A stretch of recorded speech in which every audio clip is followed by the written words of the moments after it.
Bonjour tout le monde. Pour ceux qui nous rejoignent aujourd'hui sur cette chaîne, on explore ici des idées philosophiques anciennes et on voit comment elles peuvent s'appliquer à notre vie moderne. Réalisez-vous que 2025 approche rapidement? C'est le moment idéal pour se poser cette question. Comment nos actes façonnent-ils notre avenir? Marc Aurèle, ce géant du stoïcisme, nous a laissé un principe puissant. Nos actions en disent plus long que nos paroles. Mais soyons honnêtes, qui n'a jamais eu du mal à agir quand la motivation nous quitte et que l'inspiration semble s'être envolée? On connaît tous cette situation, des objectifs qui nous attirent, mais qui semblent hors d'atteinte. Non pas parce qu'on ne les désire pas assez, mais parce que cette étincelle qui nous pousse à l'action s'est éteinte. Le stoïcisme nous offre une boussole pour ces moments-là. Il nous pousse à dépasser nos humeurs changeantes et à puiser dans une force intérieure plus profonde. Sénèque disait « Quand un homme ne sait pas vers quel port il se dirige, aucun vent n'est favorable ». C'est un appel à définir clairement nos objectifs, à fixer notre cap et à avancer avec détermination. Vous savez, les leçons qu'on va explorer aujourd'hui, elles viennent de loin. Des vieux sages stoïciens qui ont vraiment capté quelque chose sur notre façon d'agir et de grandir. Imaginez Marc Aurèle comme votre coach personnel. Il nous apprend que la vraie liberté, c'est de savoir danser avec les hauts et les bas de la vie. L'autodiscipline, souvent mal comprise, est en réalité un outil d'émancipation. Loin d'être une contrainte, elle agit comme un catalyseur de notre potentiel. Elle nous permet d'agir avec intention et réflexion plutôt que par simple impulsion. Mais comment cultiver cette autodiscipline pour qu'elle devienne un moteur d'action? Tout commence par une prise de conscience fondamentale. Nous sommes les architectes de notre propre vie. Cette autodiscipline nous offre la maîtrise de nos impulsions, de nos désirs et de nos craintes.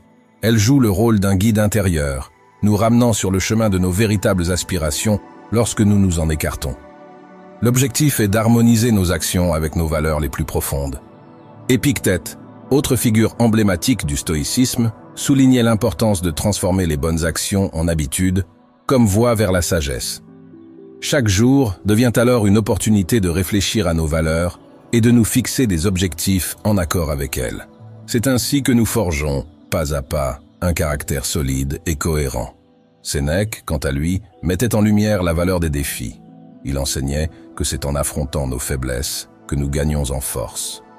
Les épreuves deviennent alors des occasions de croissance, nous permettant de nous dépasser et d'évoluer. Ces leçons sur l'autodiscipline révèlent notre incroyable capacité de résilience. Imaginez un entrepreneur qui, après des années d'efforts, voit son entreprise faire faillite. Il pourrait se sentir anéanti, croire que tous ses sacrifices n'ont servi à rien et être tenté d'abandonner son rêve. Mais voici pourquoi il ne faut jamais abandonner. Cette faillite pourrait lui enseigner des aspects cruciaux de la gestion d'entreprise qu'il n'aurait jamais appris autrement. Deuxièmement, la persévérance forge le caractère. En surmontant cet obstacle, il développera une force mentale qui le servira dans tous les aspects de sa vie. Troisièmement, le succès vient rarement du premier coup. De nombreux entrepreneurs célèbres ont connu des échecs avant de réussir. Cette approche nous enseigne à nous relever après chaque chute et à continuer à nous améliorer. Ce n'est pas seulement une question de productivité, mais de vivre en harmonie avec soi-même et les autres. Elle nous pousse à agir avec intégrité, à tenir nos engagements et à poursuivre nos objectifs avec détermination. Nous avons tous des impulsions qui peuvent nous détourner de notre chemin. En apprenant à les gérer, nous prenons de meilleures décisions et devenons plus résistants face aux défis quotidiens. La clé pour libérer notre potentiel réside dans notre fidélité à nos principes, jour après jour, quels que soient les obstacles que nous rencontrons. Et vous savez quoi? Comprendre et accepter nos émotions, c'est primordial pour garder l'équilibre. Réfléchir régulièrement à nos actions et nos motivations, ça nous aide à rester alignés avec nos objectifs à long terme. Les défis, les petites galères du quotidien, ce sont des chances de renforcer notre résilience. En les intégrant volontairement dans notre routine, on se prépare à affronter les plus gros obstacles avec confiance. Dans notre vie qui va à 100 à l'heure, les petites routines jouent un rôle crucial. Prenez l'habitude de commencer votre journée par une courte méditation ou quelques exercices. Ça peut sembler anodin, mais c'est vraiment efficace. C'est comme si vous vous prépariez mentalement à affronter le stress et les imprévus de la journée. Sans ces petites habitudes, on peut vite se sentir dépassé dès que quelque chose ne va pas comme prévu. J'ai des amis qui ont du mal à rester concentrés quand la situation devient tendue. Souvent, ils finissent par abandonner au lieu de persévérer. C'est là qu'on voit toute l'importance de ces petites routines. Tenez, parlons objectif. C'est comme un voyage. Si vous savez où vous allez et que vous découpez le chemin en petites étapes, vous avez plus de chances d'arriver. Sans ça, on tourne en rond, on procrastine et nos rêves restent des rêves. La procrastination et la paresse, parlons-en. C'est les pires ennemis de nos projets. Chaque fois qu'on choisit la facilité, on rate une occasion d'avancer. C'est dur sur le moment de faire les choses difficiles, mais croyez-moi, ça paye. Ça vous prépare pour les grands défis et ça booste votre confiance. Concrètement, ça veut dire quoi? C'est adopter des habitudes qui collent à vos valeurs et vos objectifs. Par exemple, tenir un journal. Ça peut paraître banal, mais ça vous aide à suivre vos progrès et à vous ajuster. Et quand les galères arrivent, parce qu'elles arrivent toujours, vous les voyez comme des chances de grandir. Au final, l'autodiscipline, c'est prendre les rênes de votre vie. Sans elle, on se laisse porter par les circonstances, et souvent dans la mauvaise direction. Vous savez, au fond, on a tous les cartes en main pour façonner notre vie. Chaque jour, nos choix définissent qui on est.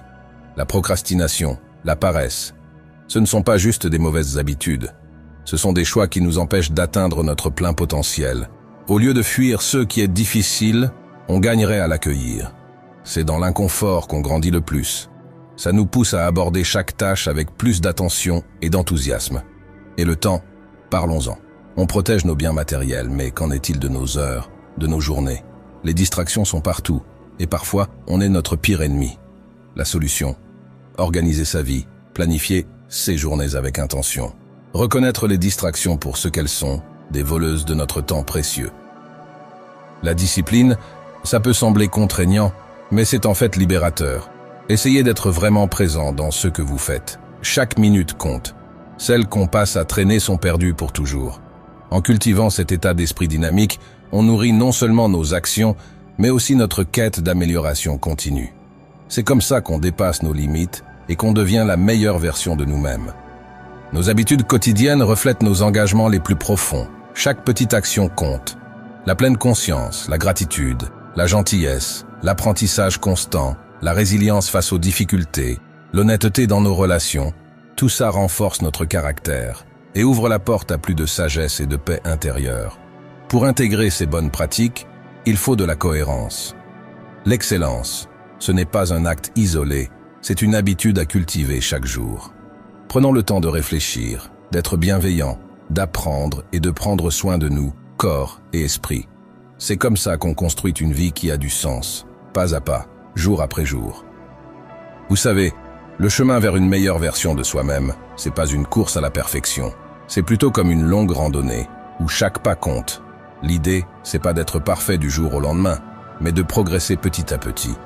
Même quand on trébuche ou qu'on doute, c'est en continuant d'avancer qu'on grandit vraiment.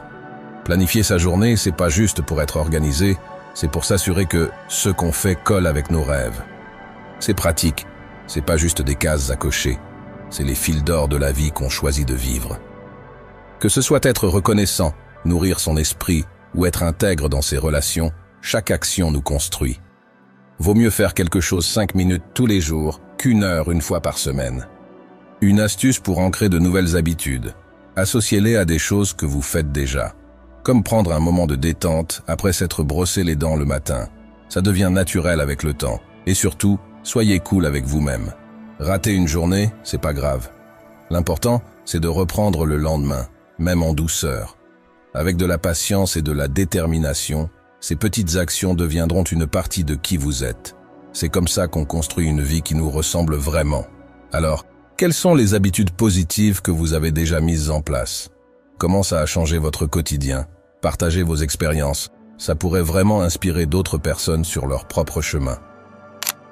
La philosophie ancienne nous invite à repenser notre rapport aux difficultés. Au lieu de les voir comme des obstacles, considérons-les comme des défis stimulants qui nous poussent à nous dépasser. Cette approche transforme notre quotidien. Un projet qui échoue devient une leçon précieuse. Un conflit interpersonnel se mue en une opportunité d'améliorer notre communication. Même une panne de voiture peut nous enseigner la patience et la débrouillardise. L'autodiscipline est un muscle que nous pouvons renforcer grâce à diverses techniques et stratégies. Bien qu'elle puisse sembler difficile à maintenir, il existe en réalité de nombreuses méthodes pratiques pour l'intégrer durablement dans notre quotidien. Maintenant, je vais vous présenter une liste de choses que nous pouvons mettre en place pour cultiver cette autodiscipline. Ces outils nous aideront à transformer nos bonnes intentions en actions concrètes et durables. Voici l'une de ces techniques puissantes. Adoptez la technique du temps non négociable. Choisissez une activité importante pour votre développement personnel ou professionnel et réservez-lui un créneau horaire fixe chaque jour, quoi qu'il arrive. Ce peut être 30 minutes de lecture, 20 minutes de méditation ou 1 heure de travail sur un projet personnel. L'astuce est de traiter ce moment comme un rendez-vous inviolable avec vous-même. Peu importe les imprévus ou les tentations, ce temps est sacré. Cela peut sembler rigide au début, mais cette régularité crée un point d'ancrage dans votre journée, renforçant votre discipline globale. Cette habitude vous aide à prioriser ce qui est vraiment important pour vous, même les jours où la motivation fait défaut. Avec le temps, ce rituel quotidien devient une seconde nature, alimentant votre discipline dans d'autres aspects de votre vie. Voici un nouveau conseil sur la discipline continue qu'on n'a pas encore abordé. La discipline continue peut être renforcée par la technique du contrôle de l'environnement. L'idée est simple. Organisez votre espace de vie et de travail de manière à favoriser naturellement les comportements que vous souhaitez adopter. Par exemple, si vous voulez lire davantage, placez des livres dans chaque pièce de votre maison. Pour manger plus sainement, rangez les aliments nutritifs à hauteur des yeux dans votre réfrigérateur. Si vous souhaitez faire plus d'exercice, laissez vos chaussures de sport près de la porte d'entrée.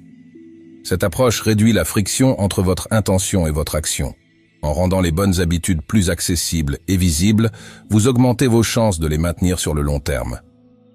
C'est une façon subtile mais puissante d'ancrer la discipline dans votre quotidien, sans avoir à compter uniquement sur votre force de volonté. Connaissez-vous la méthode du contraste mental? C'est une technique puissante pour renforcer l'autodiscipline. Elle consiste à visualiser non seulement le résultat positif de nos efforts, mais aussi les obstacles potentiels que nous pourrions rencontrer. Voici comment cette technique transforme notre mentalité.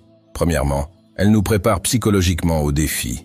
En anticipant les difficultés, nous sommes moins susceptibles d'être découragés lorsqu'elles surviennent réellement. Deuxièmement, elle stimule notre créativité pour trouver des solutions. En imaginant les obstacles à l'avance, notre cerveau commence déjà à élaborer des stratégies pour les surmonter. Troisièmement, elle renforce notre engagement. En confrontant mentalement les aspects difficiles de notre objectif, nous affirmons notre détermination à le poursuivre malgré tout. Quatrièmement, elle nous aide à rester réalistes. Cette approche équilibrée nous empêche de tomber dans un optimisme excessif qui pourrait nous faire abandonner aux premiers signes de difficulté. Enfin, elle développe notre résilience. En nous habituant à considérer les obstacles comme une partie normale du processus, nous devenons plus résistants face aux revers. Cette technique nous amène à voir l'autodiscipline non pas comme un état idéal sans difficulté, mais comme une capacité à persévérer malgré les défis.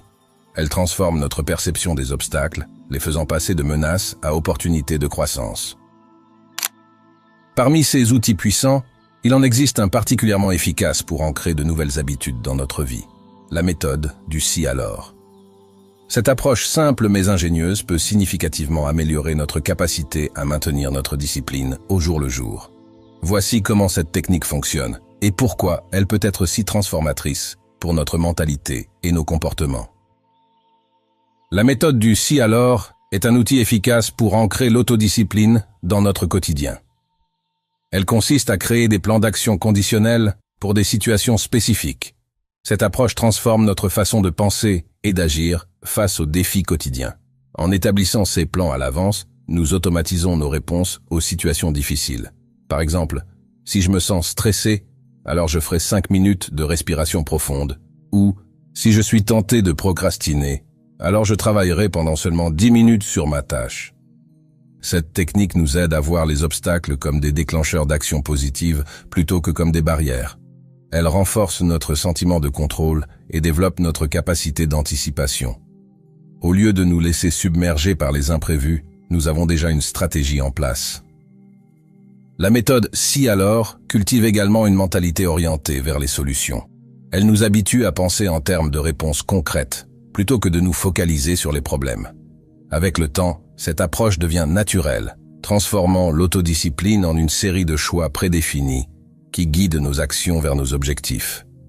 En pratiquant régulièrement cette technique, nous renforçons notre capacité à maintenir notre discipline même dans des situations difficiles, rendant nos bonnes habitudes plus résistantes aux tentations et aux imprévus du quotidien. Je vais maintenant vous parler d'une méthode simple mais efficace, la technique du sandwich de tâches. Imaginez que vous avez une tâche importante à faire, mais vous n'avez pas envie de vous y mettre. Voici comment fonctionne le sandwich de tâches. Commencez par choisir une activité que vous aimez faire. Ça peut être lire un chapitre de votre livre préféré, écouter une chanson que vous adorez ou jouer à un jeu vidéo pendant un court moment. Faites cette activité plaisante pendant quelques minutes. Ensuite, passez à la tâche importante que vous devez accomplir. Concentrez-vous sur ce travail jusqu'à ce qu'il soit terminé. Une fois la tâche achevée, récompensez-vous en refaisant l'activité plaisante que vous avez choisie au début. L'idée, c'est d'encadrer la tâche difficile par des moments agréables. C'est comme si vous mettiez le travail entre deux tranches de plaisir, d'où le nom de sandwich. Cette technique marche bien parce qu'elle rend la tâche difficile moins intimidante. Vous commencez votre session de travail de bonne humeur grâce à l'activité agréable, et vous avez hâte de finir votre travail pour retrouver ce moment de plaisir. Avec le temps, votre cerveau associe la tâche difficile à des sensations positives. Ça devient plus facile de s'y mettre, même quand vous n'en avez pas envie au début. Cette méthode vous aide à développer votre autodiscipline en douceur. Vous apprenez à faire ce qui est important, même quand ce n'est pas toujours amusant, tout en prenant soin de votre bien-être. N'oubliez pas, l'autodiscipline, ce n'est pas se forcer à être malheureux. C'est trouver des façons intelligentes de faire ce qui est bon pour nous, même quand c'est difficile. Laissez-moi vous parler de l'autodiscipline d'une manière qui va peut-être vous surprendre. C'est en réalité votre clé pour débloquer un potentiel extraordinaire en vous. Imaginez l'autodiscipline comme une force mystérieuse qui sommeille au plus profond de votre être. Chaque fois que vous l'invoquez, que vous choisissez de faire ce qui est difficile mais important, vous libérez un peu plus de cette puissance cachée. C'est fascinant de voir comment cette force peut transformer votre vie. Chaque décision disciplinée que vous prenez crée une onde de changement. Au début, c'est presque imperceptible. Mais avec le temps, ces ondes s'amplifient, se combinent et finissent par créer une véritable vague de transformation. Pensez à ces moments où vous avez réussi à surmonter une difficulté grâce à votre autodiscipline. N'avez-vous pas ressenti une immense fierté, un sentiment d'accomplissement incroyable? C'est parce que vous avez touché du doigt votre véritable potentiel. L'autodiscipline, c'est comme sculpter votre meilleur vous-même, jour après jour. Chaque action disciplinée est un coup de ciseau qui révèle un peu plus la magnifique statue qui se cache dans le bloc de marbre brut de votre être. Et le plus passionnant dans tout ça, c'est que cette transformation n'a pas de limite. Plus vous pratiquez l'autodiscipline, plus vous découvrez de nouvelles facettes de vous-même, de nouvelles capacités que vous ne soupçonniez même pas. Alors, réfléchissez un instant. Quelle version extraordinaire de vous-même pourriez-vous révéler en cultivant cette force intérieure? Quel sommet pourriez-vous atteindre? Quel rêve, aujourd'hui hors de portée, pourrait devenir réalité grâce à cette puissance de l'autodiscipline? Imaginez un instant que vous avez le pouvoir de façonner votre destin, de sculpter votre avenir exactement comme vous le souhaitez. Ce pouvoir, vous l'avez déjà en vous. C'est votre autodiscipline, et elle est sur le point de se révéler comme jamais auparavant. Voici un dernier conseil qui va électriser votre parcours vers l'autodiscipline. Adoptez la méthode du défi quotidien extrême. Chaque matin, fixez-vous un défi qui vous pousse légèrement hors de votre zone de confort. Pas quelque chose d'insurmontable, mais une action qui vous fait un peu peur, qui vous fait hésiter. Ça peut être d'appeler cette personne que vous admirez pour lui demander conseil, de courir 1 kilomètre de plus que d'habitude, ou de commencer enfin ce projet qui vous tient à cœur, mais que vous repoussez depuis des mois. En relevant ce défi chaque jour, vous créez une spirale ascendante de croissance personnelle. Chaque victoire, aussi petite soit-elle, renforce votre confiance et votre détermination. Vous commencez à voir les obstacles non plus comme des barrières, mais comme des tremplins vers votre grandeur. Cette pratique transforme l'autodiscipline en une aventure palpitante. Vous vous réveillez chaque matin avec une excitation nouvelle, impatient de découvrir quel défi vous allez relever et quelle partie de vous-même vous allez développer. Imaginez la personne que vous deviendrez dans 1 mois, dans 1 an, si vous relevez un défi chaque jour. Pensez à la force intérieure que vous aurez cultivée, aux peurs que vous aurez surmontées, aux rêves que vous aurez concrétisés. Vous savez, on traverse tous des moments difficiles. Ces instants où l'on a l'impression que rien ne va, où l'on est tenté de tout laisser tomber. C'est normal, c'est humain. Mais c'est justement dans ces moments-là que la magie opère, si on tient bon. Imaginez un sablier. Quand tout semble aller mal, c'est comme si le sable s'écoulait, emportant avec lui nos espoirs et notre motivation. Mais voilà le secret. Si vous résistez, si vous continuez malgré tout, le sablier finit par se retourner. Et là, tout change. Ce qui semblait être une perte devient un gain. Chaque grain de sable qui s'écoule ne représente plus ce que vous perdez, mais ce que vous gagnez en force, en expérience, en détermination. C'est dans ces moments d'adversité que se forgent les victoires les plus douces, les réussites les plus satisfaisantes. Chaque fois que vous choisissez de continuer alors que tout vous pousse à abandonner, vous écrivez une nouvelle page de votre légende personnelle. Alors, la prochaine fois que vous sentirez que tout s'écroule, rappelez-vous du sablier. Tenez bon, ne serait-ce qu'un instant de plus. Car c'est souvent juste après le moment le plus sombre que le sablier se retourne et que votre persévérance commence à porter ses fruits les plus extraordinaires. Mes amis, n'abandonnez jamais. Votre plus grande victoire est peut-être juste de l'autre côté de votre plus grand défi. Prenez soin de vous et à très bientôt.